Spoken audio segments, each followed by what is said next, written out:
6 सितंबर 2020 अव्यक्त बाप दादा के रिवाइज कोर्स के 16 मार्च 1986 के महावाक्य है रूहानी ड्रिल। बाप दादा सभी बच्चों की स्वीट साइलेंस की स्थिति को देख रहे हैं। 1 सेकंड में साइलेंस की स्थिति में स्थित हो जाना, यह प्रैक्टिस कहाँ तक की है।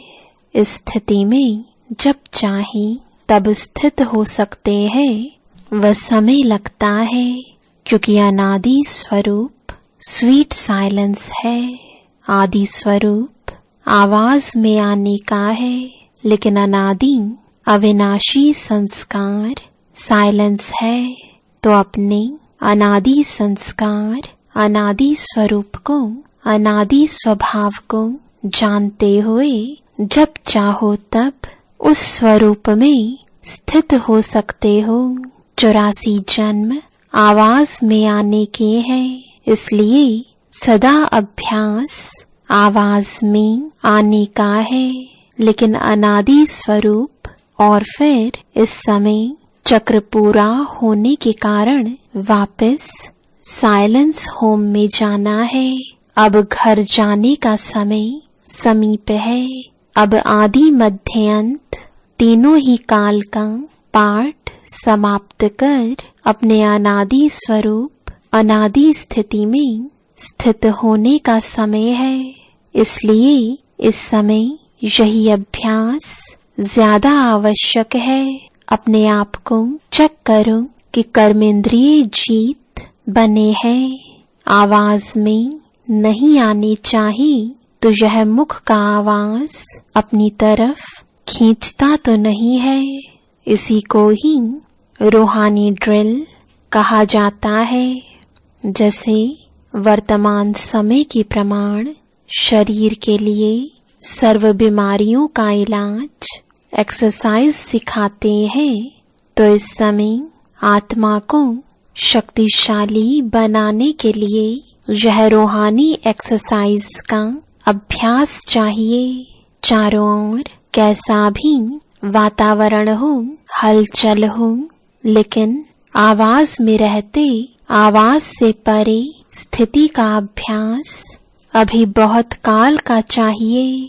शांत वातावरण में शांति की स्थिति बनाना यह कोई बड़ी बात नहीं है। अशांति के बीच आप शांत रहो, यही अभ्यास चाहिए।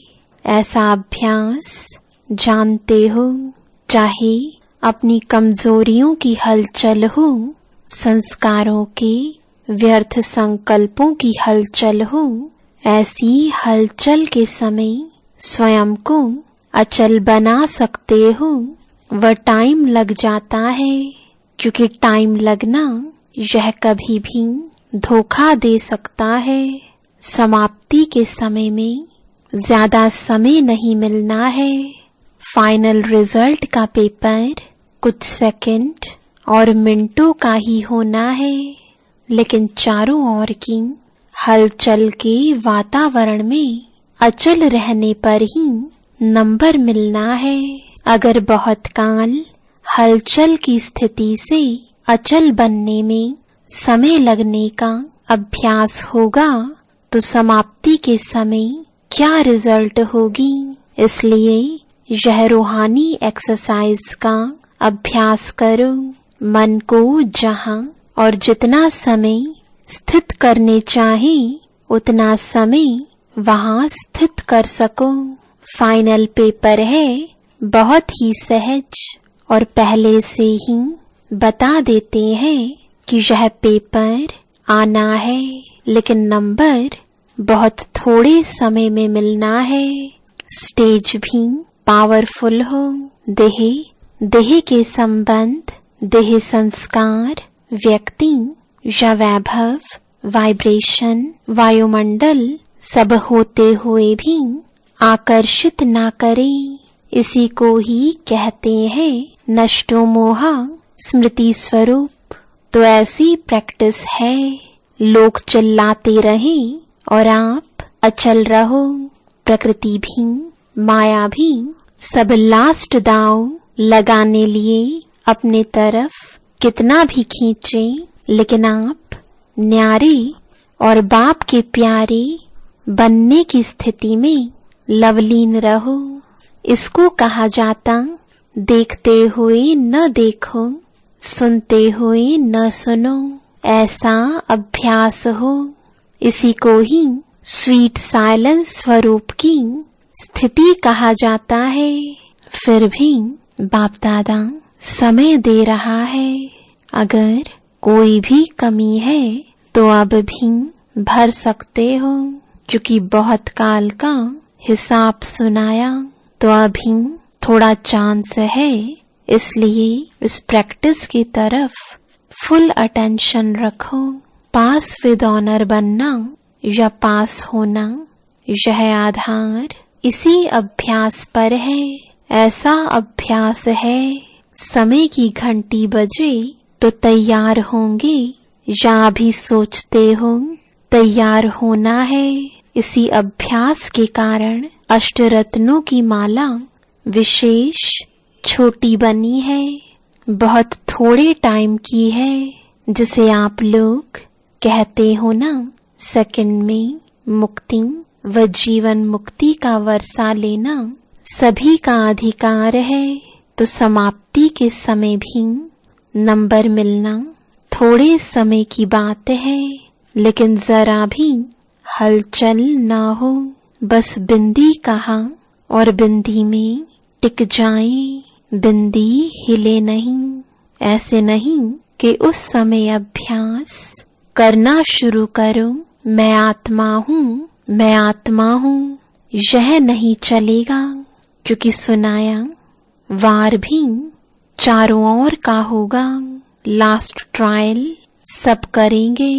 प्रकृति में भी जितनी शक्ति होगी, माया में भी जितनी शक्ति होगी, ट्रायल करेगी। उनकी भी लास्ट ट्रायल और आपकी लास्ट कर्मातीत, कर्म बंधन मुक्त स्थिति होगी।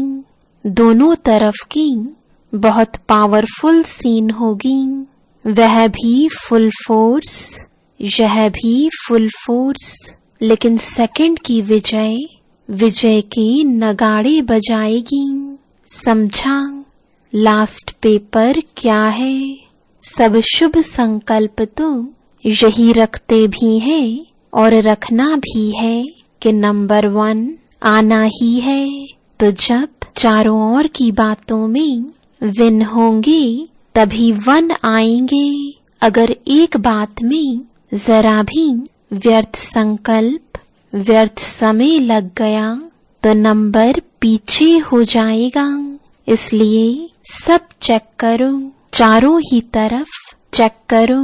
डबल विदेशी सब में तीव्र जाने चाहते हैं ना, इसलिए तीव्र पुरुषार्थ व फुल अटेंशन इस अभ्यास में अभी से देते रहो।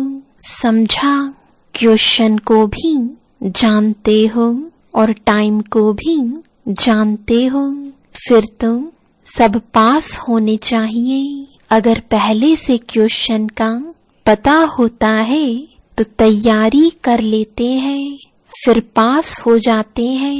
आप सभी तो पास होने वाले हो ना। अच्छा, यह सीजन बाप दादा ने हर एक से मिलने का खुला भंडारा खोला है। आगे क्या होना है वह फिर बताएंगे। अभी खुले भंडार से जो भी लेने आए हैं वह तो ले ही लेंगे। ड्रामा का दृश्य सदा बदलता ही है, लेकिन इस सीजन में चाहे भारतवासियों को, चाहे डबल विदेशियों को, सभी को विशेष वरदान तो मिला ही है। बाप दादा ने जो वायदा किया है वह तो निभाएंगे। इस सीजन का फल खाओ, फल है मिलन, वरदान। सभी सीजन का फल खाने आए हो ना। बाप दादा को भी बच्चों को देख खुशी होती है, फिर भी साकारी सृष्टि में तो सब देखना होता है। अभी तो मौज मना लो, फिर सीजन की लास्ट में सुनाएंगे। सेवा के स्थान भले अलग अलग है, लेकिन सेवा का लक्ष्य तो एक ही है। उमंग उत्साह एक ही है। इसलिए बाप दादा सभी स्थानों को विशेष महत्व देते हैं। ऐसे नहीं एक स्थान महत्व वाला है, दूसरा कम है। नहीं, जिस भी धरनी पर बच्चे पहुंचे हैं, उससे कोई न कोई विशेष रिजल्ट अवश्य निकलनी है। फिर चाहे कोई की जल्दी दिखाई देती, कोई की समय पर दिखाई देगी, लेकिन विशेषता सब तरफ की है। कितने अच्छे अच्छे रत्न निकले हैं। ऐसे नहीं समझना कि हम तुम साधारण है, सब विशेष हो। अगर कोई विशेष न होता तो बाप के पास नहीं पहुंचता। विशेषता है, लेकिन कोई विशेषता को सेवा में लगाते हैं। कोई सेवा में लगाने के लिए अभी तैयार हो रहे हैं। बाकी है सब विशेष आत्माएं, सब महारथी महावीर हो। एक एक की महिमा शुरू करें तो लंबी चौड़ी माला बन जाएगी। शक्तियों को देखो तो हर एक शक्ति महान आत्मा, विश्व कल्याणकारी आत्मा दिखाई देगी। ऐसे होना या सिर्फ अपने अपने स्थान के कल्याणकारी हो। अच्छा, अव्यक्त बाप दादा के रिवाइज कोर्स के 19 मार्च 1986 के महावाक्य है, अमृत वेला श्रेष्ठ प्राप्तियों की वेला। आज रूहानी बागवान अपने रूहानी रोज फ्लावर्स का बगीचा देख रहे हैं। ऐसा रूहानी गुलाब का बगीचा अब इस संगम युग पर ही बाप दादा द्वारा ही बनता है। बाप दादा हर एक रूहानी गुलाब के फूल की रूहानियत की खुशबू और रूहानियत के खिले हुए पुष्पों की रौनक देख रहे हैं। खुशबूदार सभी है, लेकिन किसकी खुशबू सदाकाल रहने वाली है और किसकी खुशबू थोड़े समय के लिए रहती है। कोई गुलाब सदा खिला हुआ है और कोई कब खिला हुआ, कब थोड़ा सा धूप व मौसम के हिसाब से मुरझा भी जाते हैं, लेकिन है फिर भी रूहानी बागवान के बगीचे के रूहानी गुलाब। कोई कोई रूहानी गुलाब में ज्ञान की खुशबू विशेष है, कोई में याद की खुशबू विशेष है, तो कोई में धारणा की खुशबू, कोई में सेवा की खुशबू विशेष है। कोई कोई ऐसे भी हैं जो सर्व खुशबू से संपन्न है। तो बगीचे में सबसे पहले नजर किसके ऊपर जाएगी? जिसकी दूर से ही खुशबू आकर्षित करेगी, उस तरफ ही सबकी नजर पहले जाती है। तो रूहानी बागवान सदैव सभी रूहानी गुलाब के पुष्पों को देखते हैं, लेकिन नंबरवार प्यार भी सभी से है, क्योंकि हर एक गुलाब पुष्प के अंदर बागवान प्रति अति प्यार है। मालिक से पुष्पों का प्यार है और मालिक का पुष्पों से प्यार है। फिर भी शोकेस में सदा रखने वाले रूहानी गुलाब वही होते जो सदा सर्व खुशबू से संपन्न है और सदा खिले हुए हैं, मुरझाए हुए कभी नहीं।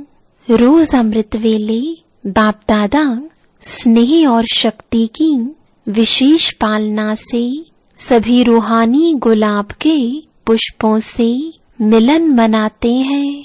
अमृत वेला विशेष प्रभु पालना की वेला है। अमृत वेले विशेष परमात्मा मिलन की वेला है। रूहानी रूह रूहान करने की वेला है। अमृत वेले भोले भंडारी के वरदानों के खजाने से सहज वरदान प्राप्त होने की वेला है। जो गायन है मन इच्छित फल प्राप्त करना, यह इस समय अमृत वेले के समय का गायन है। बिना मेहनत के खुले खजाने प्राप्त करने की वेला है। ऐसे सुहावने समय को अनुभव से जानते हो ना, अनुभवी ही जाने इस श्रेष्ठ सुख को, श्रेष्ठ प्राप्तियों को। तो बाप दादा सभी रूहानी गुलाब को देख देख हर्षित हो रहे हैं। बाप दादा भी कहते हैं वहाँ मेरे रूहानी गुलाब। आप वहाँ वहाँ के गीत गाते तो बाप दादा भी यही गीत गाते। समझा मुरलियां तो बहुत सुनी है, सुन सुनकर संपन्न बन गए हो। अभी महादानी बन बांटने के प्लान बना रहे हो। यह उमंग बहुत अच्छा है। आज यूके अर्थात ओके रहने वालों का टर्न है। डबल विदेशियों का एक शब्द सुन करके बाप दादा सदा मुस्कुराते रहते हैं। कौन सा? Thank you. थैंक यू करते हुए भी बाप को भी याद करते रहते हैं, क्योंकि सबसे पहले शुक्रिया दिल से बाप का ही मानते हैं। तो जब किसी को भी थैंक यू करते तो पहले बाप याद आएगा ना। ब्राह्मण जीवन में पहला शुक्रिया स्वतः ही बाप के प्रति निकलता है। उठते बैठते अनेक बार थैंक यू कहते हो। यह भी एक विधि है बाप को याद करने की।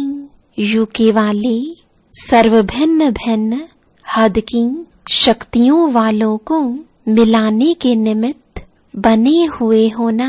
अनेक प्रकार के नॉलेज की शक्तियां हैं। भिन्न भिन्न शक्ति वाले, भिन्न भिन्न वर्ग वाले, भिन्न भिन्न धर्म वाले, भाषा वाले, सभी को मिलाकर एक ही ब्राह्मण वर्ग में लाना, ब्राह्मण धर्म में, ब्राह्मण भाषा में आना। ब्राह्मणों की भाषा भी अपनी है, जो नए समझ भी नहीं सकते कि यह क्या बोलते हैं। तो ब्राह्मणों की भाषा, ब्राह्मणों की डिक्शनरी ही अपनी है। तो यूके वाले सभी को एक बनाने में बिजी रहते हो ना। संख्या भी अच्छी है और स्नेह भी अच्छा है। हर एक स्थान की अपनी अपनी विशेषता तो है ही है, लेकिन आज यूके का सुना रहे हैं। यज्ञ स्नेही, यज्ञ सहयोगी, यह विशेषता अच्छी दिखाई देती है।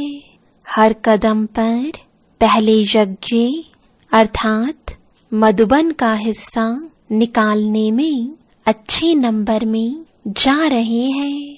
डायरेक्ट मधुबन की याद एक स्पेशल लिफ्ट बन जाती है। हर कार्य में, हर कदम में मधुबन अर्थात बाप की याद है, या बाप की पढ़ाई है, या बाप का ब्रह्मा भोजन है, या बाप से मिलन है। मधुबन स्वतः ही बाप की याद दिलाने वाला है। कहाँ भी रहते मधुबन की याद आना अर्थात विशेष स्नेह लिफ्ट बन जाता है। चढ़ने की मेहनत से छूट जाते, सेकंड में स्विच ऑन किया और पहुंचे बाप दादा को। और कोई हीरे मोती तो चाहिए नहीं।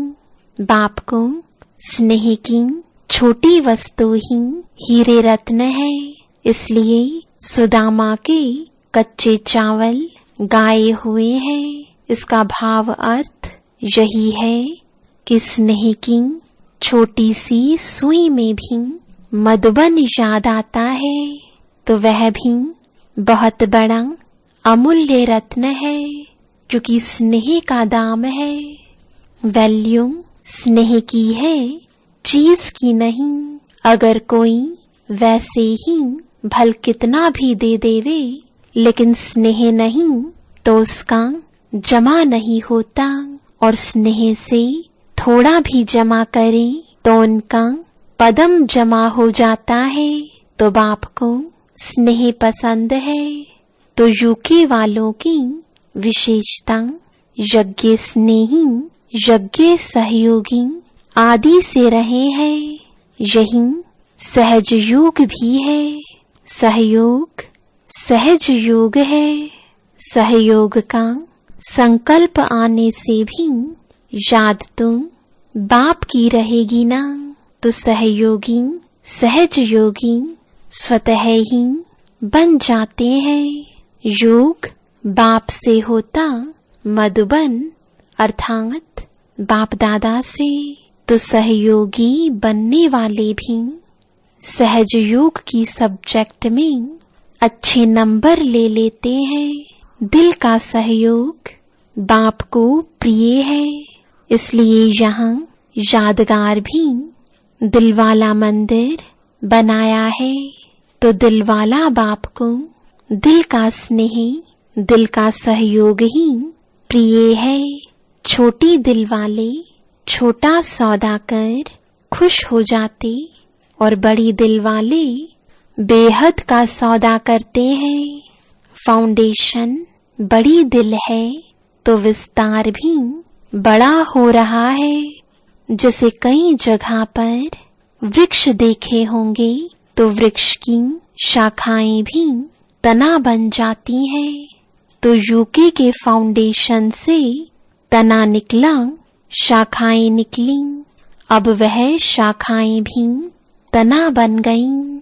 उस तने से भी शाखाएं निकल रही हैं। जैसे ऑस्ट्रेलिया निकला, अमेरिका, यूरोप, अफ्रीका निकले, सब तना बन गए। और हर एक तने की शाखाएं भी अच्छी तरह से वृद्धि को पा रही हैं, क्योंकि फाउंडेशन स्नेह और सहयोग के पानी से मजबूत है। इसलिए विस्तार भी अच्छा है और फल भी अच्छे हैं। अच्छा वरदान है देह भान का त्याग कर निक्रोधी बनने वाले निर्माण चित भव।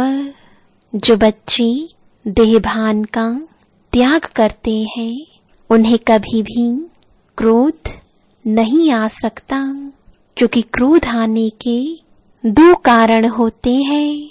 एक, जब कोई झूठी बात कहता है, और दूसरा जब कोई ग्लानि करता है। यही दो बातें क्रोध को जन्म देती हैं। ऐसी परिस्थिति में निर्माण चित्त के वरदान द्वारा अपकारी पर भी उपकार करो। गाली देने वाले को गले लगाओ, निंदा करने वाले को सच्चा मित्र मानो, तब कहेंगे कमाल। जब ऐसा परिवर्तन दिखाओ तब विश्व के आगे प्रसिद्ध होंगे। स्लोगन है मौज का अनुभव करने के लिए माया की अधीनता को छोड़ स्वतंत्र बनो। ओम शांति।